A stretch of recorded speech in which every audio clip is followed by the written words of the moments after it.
Meus irmãos, graça e paz, mais uma vez. Vamos ficar juntos aqui por alguns minutos, estudando a palavra de Deus. E espero encontrar vocês bem, espero estar contribuindo para o crescimento, para o conhecimento de vocês. E hoje a gente vai falar sobre a criação do homem, de uma forma didática. Vamos nos prender apenas a isso, tá certo? Eu gostaria que vocês assistissem o vídeo até o final, porque toda mensagem, todo estudo, ele tem a sua introdução, depois ele tem o seu desenvolvimento, né, do assunto que vai ser dado, e depois ele tem o fechamento, tá certo? Então é mais ou menos assim. Deus pode falar comigo em toda mensagem, sim, mas também Deus pode falar comigo no início. Se você perder a introdução, você se perderá no desenvolvimento da mensagem. Então, ouça até o final, tá certo? Não tenha preguiça de ver o vídeo até o final. Eu estou incentivando você a estudar o vídeo. Não é só ouvir, mas estude o vídeo. Você pode pregar essa mensagem na íntegra, compartilhe à vontade, tá certo? Esse é o objetivo. Aqui ninguém vai estar, não, o cara pegou a minha mensagem, copiou e entregou. Não, se você aprendeu, copie, monte o seu esboço e entregue a mensagem, em nome de Jesus, o estudo, como você queira. Então, a criação do homem, né? Bom, amados, Deus criou o homem no 6º dia da criação. E toda a organização da terra, né? As plantas, os animais, etc., foram criados aí nesse 6º dia. Então, essa criação, ela foi formada antes da criação do homem. Primeiro veio tudo isso, para depois o homem ser introduzido no jardim. Então foram preenchidas para se adequar perfeitamente ao homem. Tá certo? E deu-lhe forma como o oleiro forma um vaso de barro do pó da terra. E Deus agora sopra nas narinas o sopro da vida. E eu queria lembrar que esse sopro que Deus soprou lá em Adão passou a toda a humanidade até hoje. Inclusive aos que ainda vão nascer amanhã. O resultado disso é que o homem se tornou alma vivente. Deus disse, façamos o homem, né? Está lá em Gênesis capítulo 1 e verso 26, a nossa imagem, conforme a nossa semelhança. Façamos por quê? Pai, Filho e Espírito Santo presente na hora desse ato, tá certo? Então, esta criatura, este homem, esse ser criado por Deus, ele tinha de ser diferente. Adão se destacava dos animais porque Deus disse, pela sua palavra, que o homem tinha de ser feito a nossa imagem, né? Do hebraico selém, ou seja, a imagem de Deus, Pai, Deus Filho e Deus Espírito Santo. A imagem do Deus triuno. Imagem é a substância espiritual da alma e essa não pode ser perdida. A base dessa imagem é que podiam se comunicar com Deus, ter comunhão com Deus. Então, tendo certa semelhança com a realidade de Deus, não quer dizer exatamente igual, mas precisando de plenitude, ou seja, ser completo, ser perfeito. E uma das marcas, né, da imagem de Deus foi ele ter dado a esse homem o status e o poder de governante. O direito de o homem dominar, né? Gênesis 1 e 28, né? Quando o Senhor diz assim para ele, dominai sobre os peixes do mar, e sobre as aves dos céus, e sobre todo o animal que se move sobre a terra. Deus deu ao homem essa capacidade. Então, a aptidão para governar implica incapacidade intelectual, adequada para argumentar, para organizar, para planejar e avaliar situações. A aptidão para governar, queridos, ela implica em capacidade emocional e é adequada para desejar o mais alto bem-estar, apreciar e honrar o que é bom, verdadeiro, bonito, para repugnar, para repudiar o que é cruel, falso e feio, ter profunda preocupação pelo bem-estar de toda a natureza e amar a Deus que o criou. Então, a aptidão para governar implica em capacidade de ter vontade adequada para escolher fazer a toda hora o que é certo. Obedecer ao mandamento de Deus indiscutivelmente e sem demora.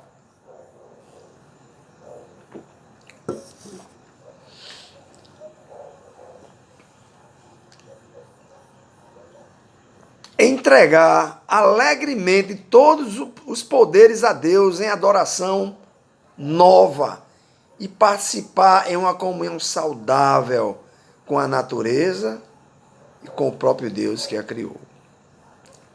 Então o homem devia ser conforme a nossa semelhança, disse a Trindade. Ou seja, vontade livre para poder agir por si mesmo, de escolher entre o bem e o mal, e de possuir uma personalidade, ou seja, características próprias e particulares, e uma responsabilidade moral, ou seja, ético, legal e correto, mas não sendo uma duplicata exata da Trindade. Foram criados como seres pessoais, tendo espírito, mente, emoções, autoconsciência e livre-arbítrio.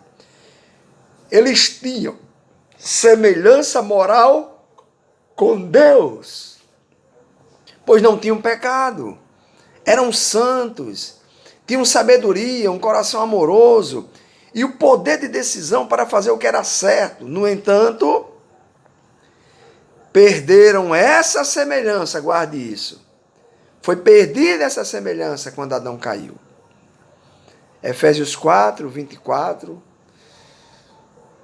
Paulo disse: e vos revistais do novo homem, do novo Adão, Cristo, criado segundo Deus em justiça e retidão procedentes da verdade.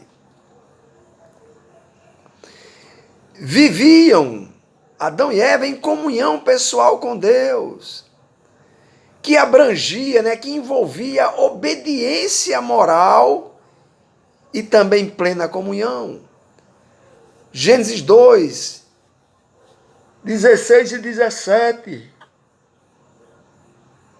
De toda árvore do jardim comerás livremente, mas da árvore do conhecimento do bem e do mal não comerás.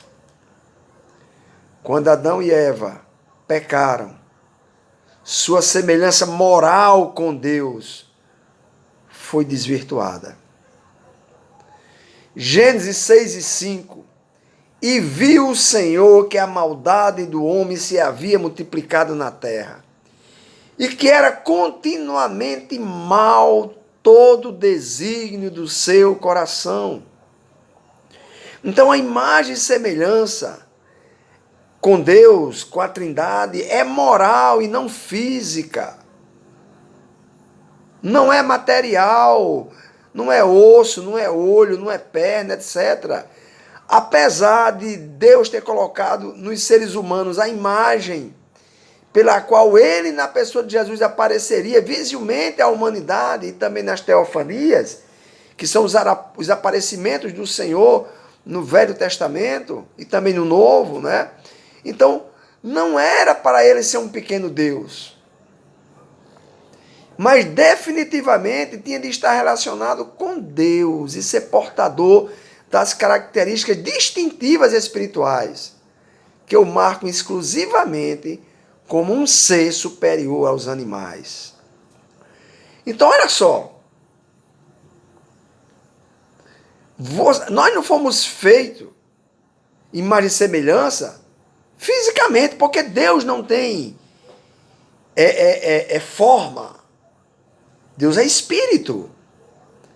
Tá certo? Não foi nesse corpo físico. Claro que quando Deus começou a aparecer para o homem na terra, antes de Jesus vir nas teofanias, ele aparecia como um homem. Para Josué apareceu como um capitão do exército, vestido para uma batalha, com armadura, com espada, etc e tal. Então essa semelhança, imagem e semelhança, ela é moral.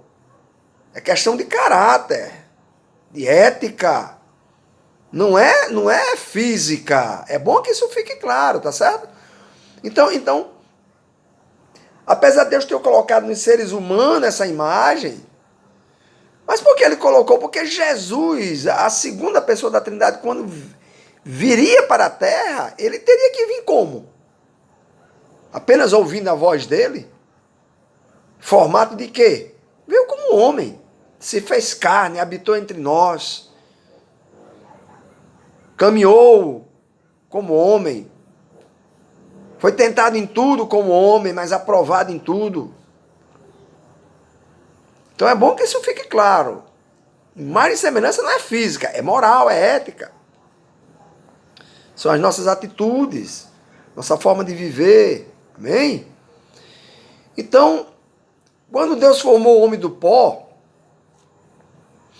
né, da terra, e soprou nele o hálito da vida. Olha só, soprou lá em Adão, passou, como eu já disse, para toda a humanidade, inclusive os que virão ainda nascer depois, até Jesus voltar. Então, o salmista, escrevendo no Salmo 104, verso 29 e verso 30, ele diz: envias o teu espírito. Eles são criados. E assim renovas as faces da terra. Porém, se tu, Senhor, ocultares o teu rosto, os homens se perturbam. Se lhes corta a respiração, imagina se Deus corta a nossa respiração, esse ar que você respira que é de graça, se a gente fosse pagar por isso, meu irmão, ninguém conseguiria pagar. A gente não pode pagar por uma vacina dessa que estão dando por aí, que não tem nem garantia de 100%, é um horror de dinheiro. E que não garante que você vai viver, não garante que você vai ser imunizado. Tudo é teste ainda. Você imagina isso? Se Deus resolvesse cortar o ar, segurar o ar. Ó, Vanessa, você não está podendo pagar a conta do ar aí? Cortei. Morreu. Imagina isso. Aqui quem está falando com vocês é o pastor Vanilson Vieira, né, na cidade de Panamirim, no Rio Grande do Norte, esqueci de me apresentar no início. Então, olha só. Sendo assim, o homem, queridos, é dependente inteiramente de Deus. Sem o sustento da parte de Deus, ele é apenas um montinho de terra, é apenas pó. Então, para dar ao homem, né, uma compreensão da sua verdadeira natureza, Deus trouxe a ele para serem nomeados, ou seja, colocados nomes, e deixando claro que os animais tinham sido feitos para o homem. Tá certo? Para ser dominado pelo homem, para estar a serviço do homem, para servir de alimento para o homem, etc. Então, Deus trouxe os animais e Adão foi colocando o nome neles de acordo com a sabedoria que Deus deu a ele. Acredito que Adão aí foi o primeiro biólogo, né, a lidar com animais, né, com a fauna, né, com a flora, né, com aves. Ele foi colocando o nome em cada um, e como disse o pastor Cláudio Duarte, olha para a cara da vaca, ela tem cara de quê? De vaca. O pastor Cláudio Duarte diz isso numa mensagem dele, né? Tem cara de vaca, então Adão sabia o que estava fazendo, tá certo? Então, ao dar nome a esses animais, né, o homem reconheceu que esses animais não podiam ser um verdadeiro companheiro para ele. Que eu quero chamar a atenção para pessoas que praticam sexo com animal. O animal não foi feito para ser praticado sexo com ele. Não existe isso. Isso tudo é fruto do pecado. Olha que ponto o homem chegou. O cara pega uma galinha para fazer sexo com ela. Um jumento, uma jumenta, uma vaca, uma ovelha, seja lá que bicho for. É de uma monstruosidade. Olha aqui, olha só. Olha só como o pecado faz. O pecado lá de Adão passou a todos os homens. Olha só o que o pecado faz um homem praticar. Então Adão reconheceu que nenhum bicho daquele servia de companhia para ele, como realmente ele gostaria. Então, isto preparou Adão para a criação da mulher como sua parceira. Porque o homem ele é realmente homem quando está na companhia de outros seres humanos. E aqui eu não quero fazer nenhum agravo a gente que cria bicho como se fosse gente. Que cria bicho como se fosse semelhante a ele. Jesus não morreu por nenhum bicho, por nenhum pet, por nenhum animal. Crie seu pet, ame seu pet, mas ame muito mais pessoas. Você pode dar a desculpa que você quiser. Não é porque o meu pet, ele não me trai, o meu pet não mente para mim, o meu pet, e esquece os seres humanos. A virtude que Deus colocou em nós para amar foi seres humanos. A igreja que vai ser arrebatada é porque amou pessoas. Eu não estou falando de maltratar animais aqui, não coloca palavras aqui na minha boca, não estou falando de tratar os bichos com brutalidade, com falta de carinho, não, mas muito mais ame pessoas. Pessoas. Foi por elas que Jesus morreu. Foi por elas que Jesus morreu. Tá certo? Então vamos lá. Então, isto, né, essa questão de que o homem realmente ele se sente homem, né? Homem aqui, irmãos, é gênero humano, homem e mulheres, né? A gente vai se sentir gente quando a gente está no meio de gente. Apesar de algumas pessoas dizerem que não, por aí. Né? Tudo bem. E isto ocorre, sobretudo, no relacionamento mútuo de marido e mulher. Assim, os filhos de Adão, presta bem atenção agora, nasceram na semelhança de Adão. E não mais na semelhança de Deus. Por quê? Por causa do pecado. Gênesis 5:3 está lá muito claro. Depois tu pega a tua Bíblia e vai acompanhando o vídeo e vai vendo na Bíblia. Gênesis 5:3, ó. E Adão viveu 130 anos e gerou um filho à sua semelhança. Agora Adão estava gerando um filho à semelhança dele. Por quê? Porque tinha pecado com Eva e perderam aquela semelhança com Deus. Conforme a sua imagem, conforme agora a imagem de Adão, e chamou o seu nome de Sete. Eu queria lembrar aqui uma nota de rodapé, que interessante é que Eva comeu do fruto primeiro.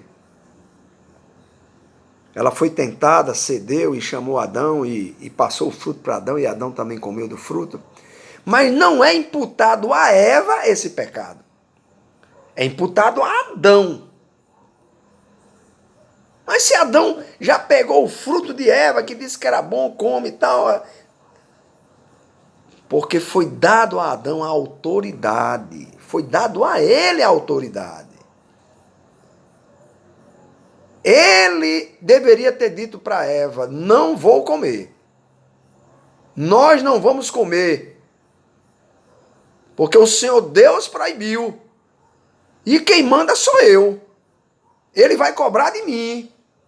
E eu não vou deixar isso acontecer. E se ela insistisse, pois bem, pois então coma e você verá as consequências. Mas não, ele cedeu.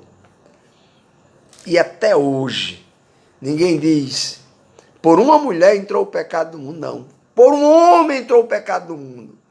E esse pecado passou a toda a raça humana. Bom estar atento para isso. Então vamos lá. Vamos ver o significado da palavra Adão e da palavra Eva.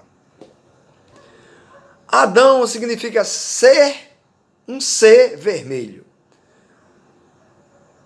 Mais ou menos assim, aquele com sangue vermelho. E essa palavra ela tem um sentido de humanidade, né? Esse sentido, essa palavra, ela aparece cerca de 500 vezes no Antigo Testamento, lá no hebraico.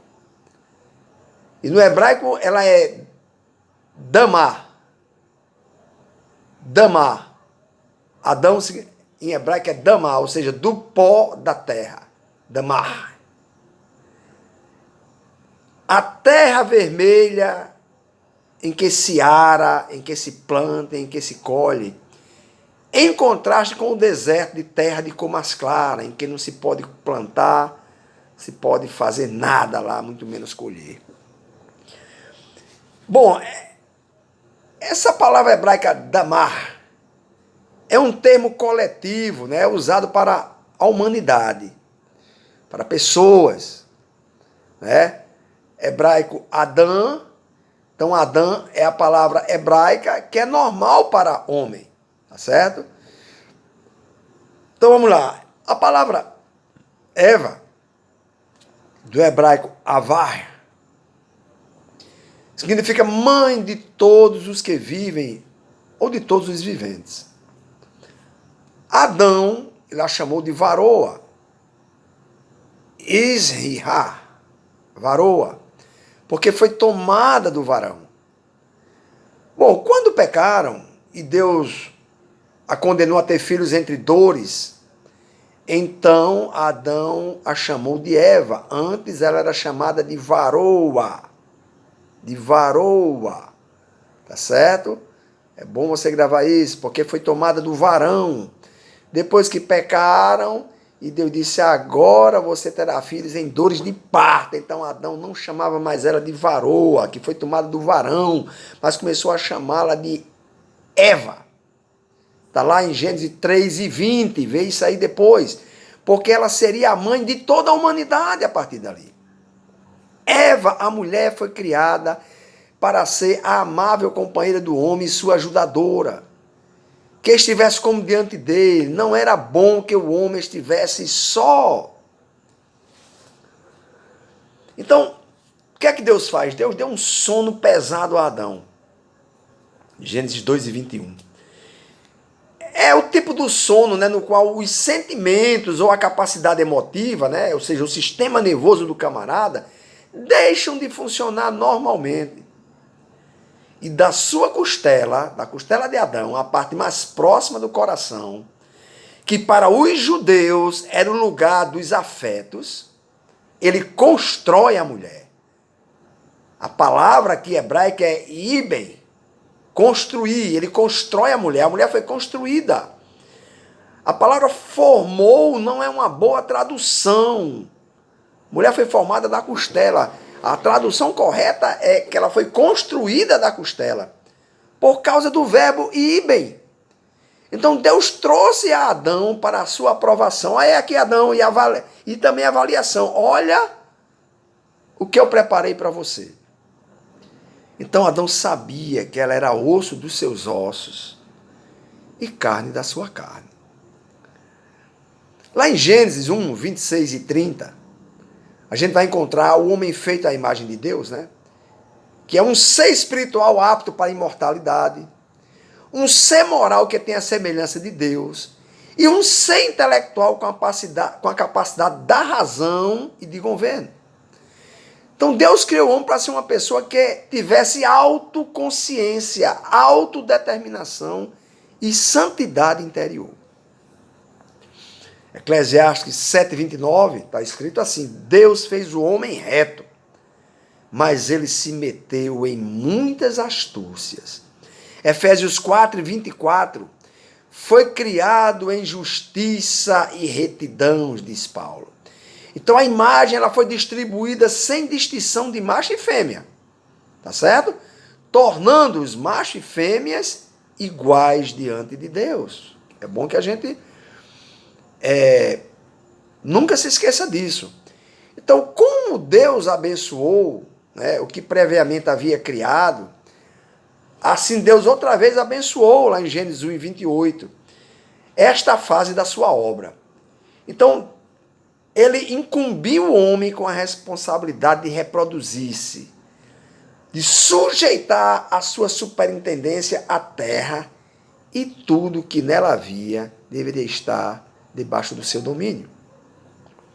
Então, o ato de abençoar o gênero humano é de significado mais amplo que o de abençoar os animais.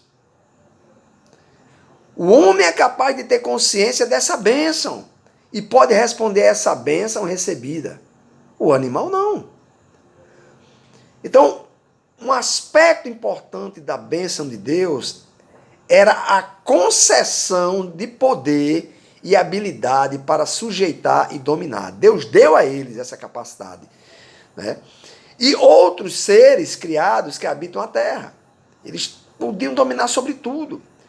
Mas era uma autoridade, amados, delegada. Ou seja, um governo que Adão teria e Eva seria um governo subordinado, pelo qual o homem prestava contas a Deus.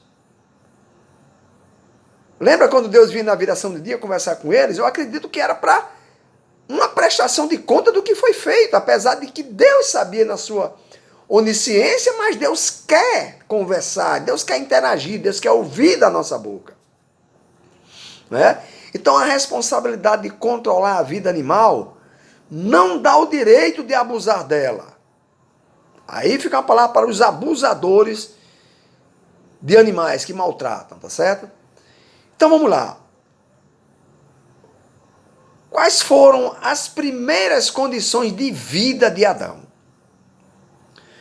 Bom, Deus preparou um jardim. No hebraico quer dizer Gan. Significa lugar fechado, um parque, um paraíso, para Adão, no Éden. E ali pôs o homem para cultivar aquele jardim e guardar aquele jardim. Então a palavra cultivar é a mesma usada para trabalhar. Adão não deveria ficar ocioso, irmãos. Né? Tem gente que gosta da ociosidade. Deita na rede e fica só pedindo. Traz água, traz meu chinelo, traz um pedaço de rapadura, né? Vê alguma coisa no fogo cheirando, traz aí um caldinho de feijão para mim. Só na ociosidade. Como dizia minha mãe, aqui no Nordeste a gente usa muito essa expressão, não sei aonde esse vídeo vai chegar, se usa isso, né? O cara gosta de ficar mais folgado do que cachimbo em boca de banguelo, né? Tá certo? E eu tenho aprendido nesses últimos dias que quando tem alguém ocioso, tem alguém sobrecarregado. Tá certo? Então fica aí essa nota de rodapé. Então, o que era o Éden? Olha, guarda bem isso aqui, olha a diferenciação. O Éden, irmãos, era uma planície. Imagina uma planície, e o jardim estava situado nessa planície que se chamava Éden. Gênesis 2 e 8. Então, era numa região plana. Então, devido à sua posição dentro do Éden, dessa planície, o jardim veio a ser chamado de Jardim do Éden, porque era um jardim que tinha nessa planície chamada Éden, que era prazer ou delícia. Porém, né, também era conhecido como Jardim de Deus e como Jardim do Senhor, um lugar de deleite. Então, o que acontecia lá? Um rio vinha do Éden, da planície, e regava todo aquele jardim. E dali, quando ele chegava no jardim, ele se dividia em 4 canais. Gênesis 2, do 10 ao 14, né? Então, lá em Gênesis 2 e 6, afirma que uma neblina subia da terra, não conheciam chuva. Por isso que quando Noé pregou que Deus mandaria um dilúvio, abriria as comportas do céu e da terra, um dos motivos da zombaria era isso, não conheciam chuva. Era um orvalho que subia e regava a terra. tá certo? Não sabiam a chuva torrencial caindo. Então zombaram, desprezaram, né? Então, Gênesis 2:6 afirma que uma neblina subia da terra e regava toda a superfície do solo, né? E localizava-se ali entre o rio Tigre e o rio Eufrates, que são rios que a gente encontra na região da África. Bom, no Jardim do Éden estava a árvore da vida. E nela estava a vida ininterrupta de Deus.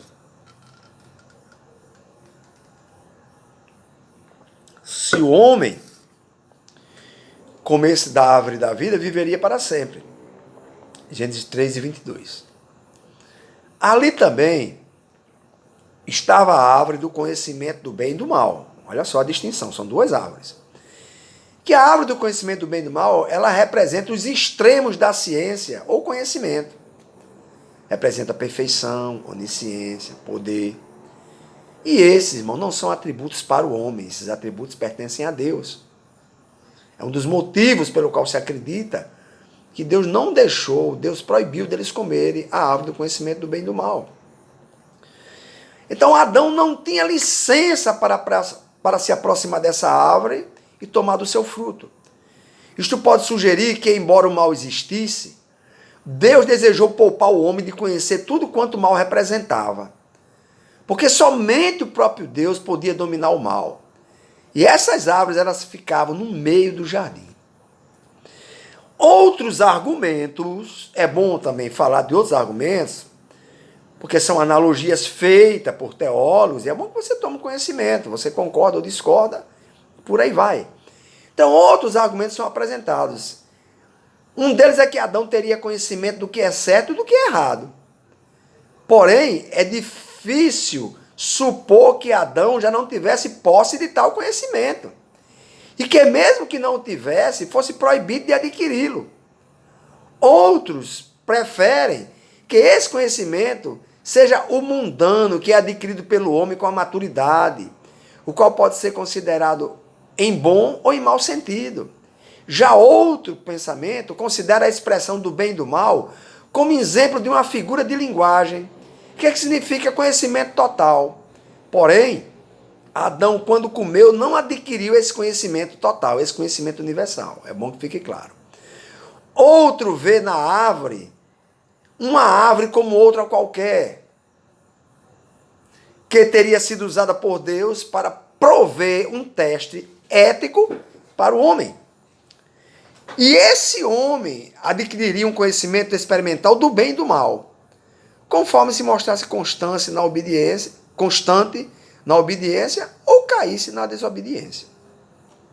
Bom, no jardim, Deus lhe deu duas tarefas: lavrar e guardar.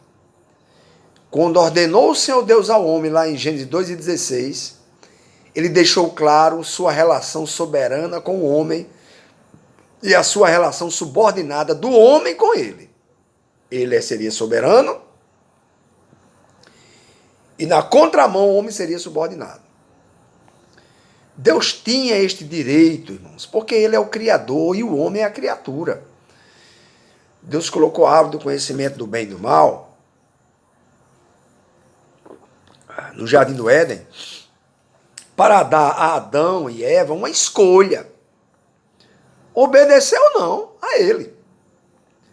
Adão e Eva tinham liberdade para fazer qualquer coisa que quisessem, exceto comer da árvore do conhecimento do bem e do mal. Gênesis capítulo 2, 16 e 17, está escrito: e ordenou o Senhor Deus ao homem, dizendo: de toda a árvore do jardim comerás livremente, mas da árvore do conhecimento do bem e do mal, dela não comerás, porque no dia em que dela comeres, certamente morrerás. Se Deus não tivesse dado a Adão e Eva a escolha, eles seriam, na sua essência, robôs. Dois robôs. Que fariam simplesmente a programação para que foram feitos.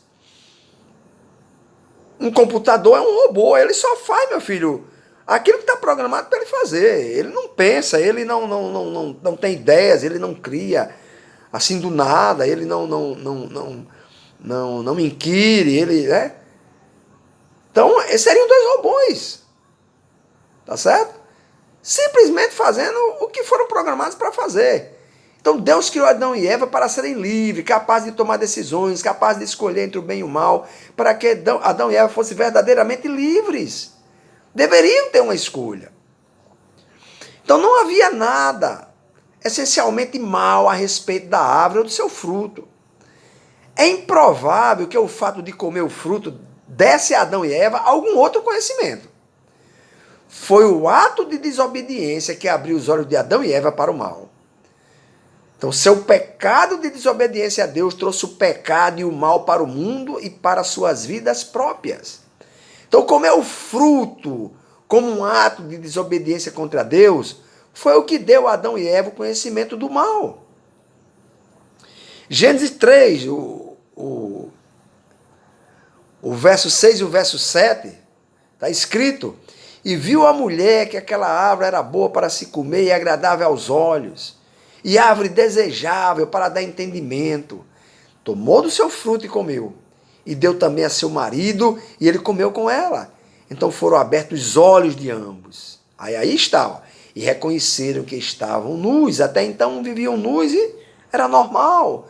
E cozeram folhas de figueira e fizeram para si aventais para cobrir a sua nudez. Então Deus não queria que Adão e Eva pecassem. Deus sabia antes quais seriam os resultados do pecado. Deus sabia que Adão e Eva pecariam e trariam desta forma o mal e o sofrimento, trariam o mal e o sofrimento e a morte ao mundo. Por que então Deus colocou a árvore no jardim do Éden e permitiu que Satanás tentasse Adão e Eva? Deus colocou a árvore no conhecimento do bem e do mal no jardim para dar a Adão e Eva uma escolha. Deus permitiu que Satanás tentasse Adão e Eva para forçá-los a fazer uma escolha. Adão e Eva escolheram por seu livre arbítrio desobedecer a Deus e comer do fruto proibido. O resultado disso, o mal, o pecado, o sofrimento, a enfermidade e a morte têm trazido aflição e dor ao mundo desde então. Os resultados da decisão de Adão e Eva foram que cada pessoa nascesse com uma natureza pecaminosa, uma tendência a pecar. Tá certo? Nasceu com essa natureza. Tá certo? E a decisão de Adão e Eva é o que, em última análise, né, criou a demanda para que Jesus Cristo morresse na cruz e derramasse seu sangue em nosso lugar. Então, através da fé em Cristo, podemos ser libertos das consequências do pecado e livres do próprio pecado. Eu quero lembrar aqui, finalizando, que vocês lembram quando houve aquela rebelião de Satanás no céu e ele conseguiu convencer, comercializou com a terça parte dos anjos. Acredito que ele ofereceu lugar no trono de Deus quando ele destruísse a Deus e assentasse naquele trono. Acredito que ele prometeu que eles reinariam com ele. Então até essa parte dos anjos cedeu. Olha aí o livre-arbítrio no céu. Olha o livre-arbítrio no céu. Eles tinham o arbítrio de escolher, ou continuariam do lado de Deus, ou se bandia, se a palavra agora não vem, ou cediam à tentação de Satanás. E a terça parte cedeu, e foram lançados do céu, todos eles, e viraram demônios, potestades. E a Bíblia diz que alguns são tão cruéis que estão presos em cadeias, não podem ser soltos. tamanho da crueldade. Então Deus não quer robô. A igreja não é uma igreja de robôs. Somos seres individuais. Uma notícia de morte de uma mãe para alguém é diferente da notícia de morte de uma mãe para outra pessoa. A notícia de que um perdeu o emprego é diferente da notícia de que o outro perdeu o emprego para ele. Deus não nos fez robozinhos. Só não existe livre-arbítrio, guarda isso aí. Principalmente aqueles que creem que tem mérito na salvação. Você não tem mérito nenhum na salvação, porque nem a fé para aceitar Jesus, para ser salvo, você tem. De graça sois salvos por meio da fé. E isto, a fé, não vem de vós. Por que você teria fé se você está morto em delitos e pecados? Morto não gera fé, filho. Então o que acontece? Foi o que aconteceu. O Espírito Santo vem e gerou fé em você.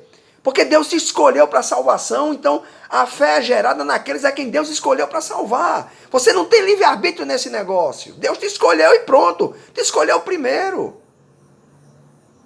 No meio de uma multidão, Deus disse, eu quero esse, eu quero aquele. O Espírito Santo vai lá e gera fé, e a fé é gerada. Porque você está morto em delitos e pecados, então ele vivifica você. Para você abrir o entendimento e entender o porquê da cruz. E o porquê do depois da cruz. É bom que isso fique claro. Você tem livre-arbítrio para o restante. Se congrega onde quiser, mora onde quer, casa com quem quer, se forma no que quer, come o que quer, usa o carro que quer. Aí é livre-arbítrio você tem, mas para a salvação você não tem. E isto, a fé não vem de vós. É o quê? É dom de Deus. Um presente que você não merece, que você não fez nada para tê-lo. Não vem das obras, não é por ser bonzinho, não é porque não sorri com a piada engraçada do papagaio. Se contar a piada do papagaio na minha frente, eu vou rir de dar gargalhada. É muito engraçado algumas piadas. É muito engraçado. Não adianta, não, mas piada do papagaio, irmão, você não sorria. Você acha que vai ser salvo porque não sorriu? Você acha que vai ser salvo porque não usa um batom, porque não usa uma calça comprida, porque não usa um brinco, porque não apara o cabelo? Você acha que a salvação está ligada a essas coisas? Não é por obras.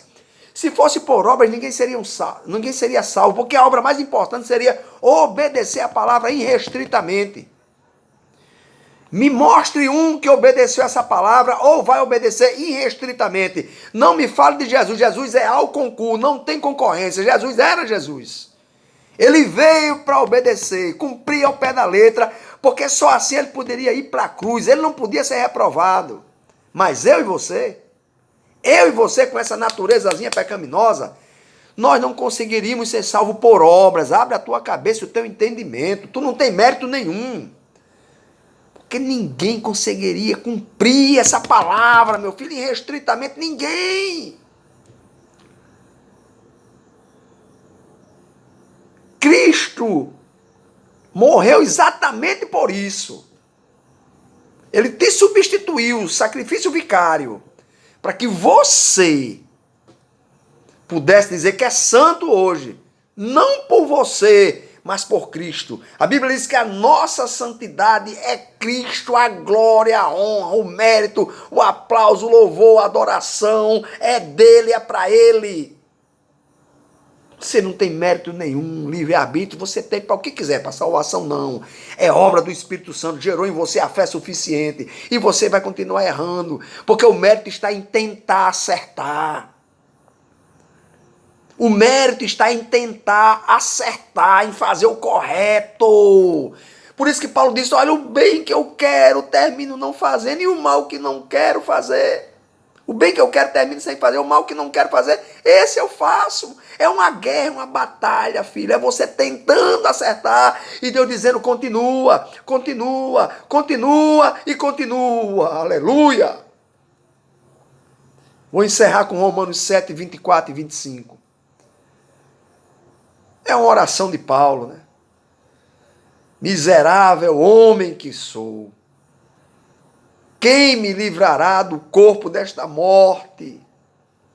Dou graças a Deus por Jesus Cristo, nosso Senhor. Ele nos livrou do corpo desta morte. Que o Senhor te abençoe e te guarde. Compartilha. Obrigado por me assistir. Em nome de Jesus.